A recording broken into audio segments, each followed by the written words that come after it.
So in the third question, you decide to move your coach to a new positions on your horizontal living floor.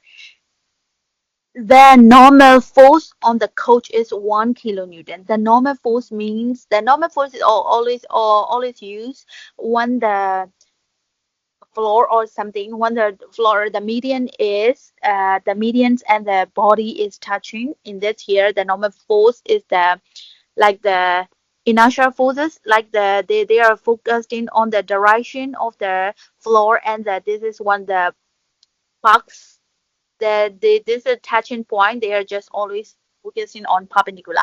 But in here we don't need to find the normal force because it's given. And then the normal force is let me write out, it's a Fn equal to 1 kilonewton, and the coefficient is mu equal to 0.6. Coefficient means there's a two coefficient you static and the kinetic. The for let me explain about this. The coefficient of friction is when you are driving on the roads. The if the road is very smooth, the speed of the car will be very fast because there's no frictions between the bottom of the tire and the surface of the road. But if the road is very rough, um, and when you are driving a car, the car won't reach to the speed very fast because the friction is occurring between the surface of the road and the bottom of the tire, and maybe the tire will be worn out because of this roughness. It's because of the friction force. So I mean, the friction force is always opposite to the direction we want. When your car is moving to the forward,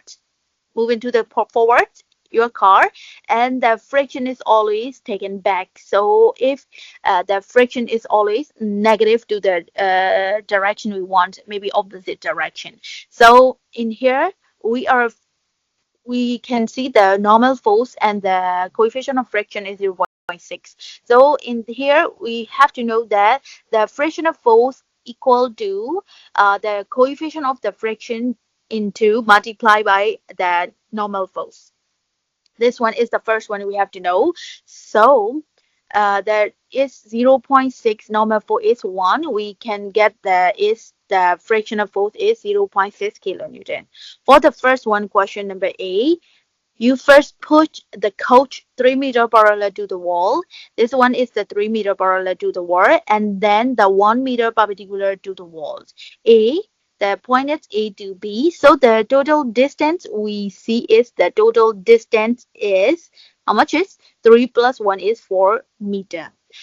The question is how much work is done. Work done equal to, we have to know this equation is force into distance, right? So distance, the force is their force, they ask for the bind the frictional force. So we have to use the force is frictional force. The frictional force is 0.6 kilonewton, and the distance is 4 meter.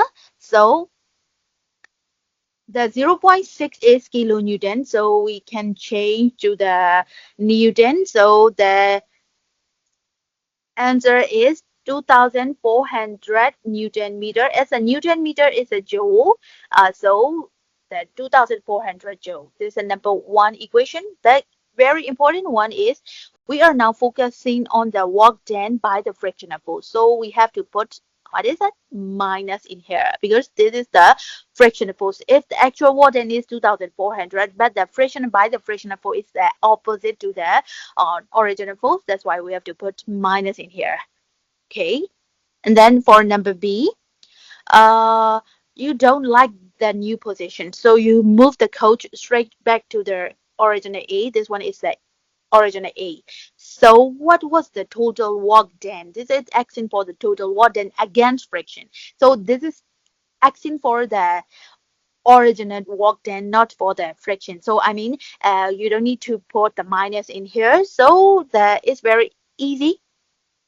So the total work done, I will write down as a WT is a Fs into distance, the same equation. But in here, the distance will be the distance will change. Total distance is the first is 3, 1, and the original when he changes, we have to plot this equation.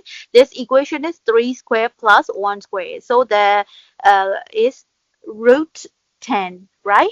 So this one is a root 10. Okay, let me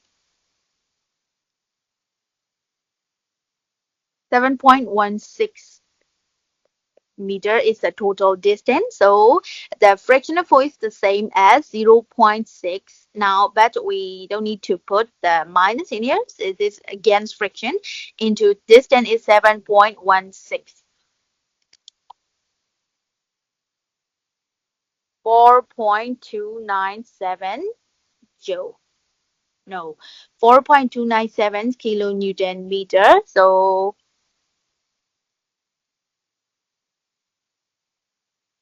97 joule.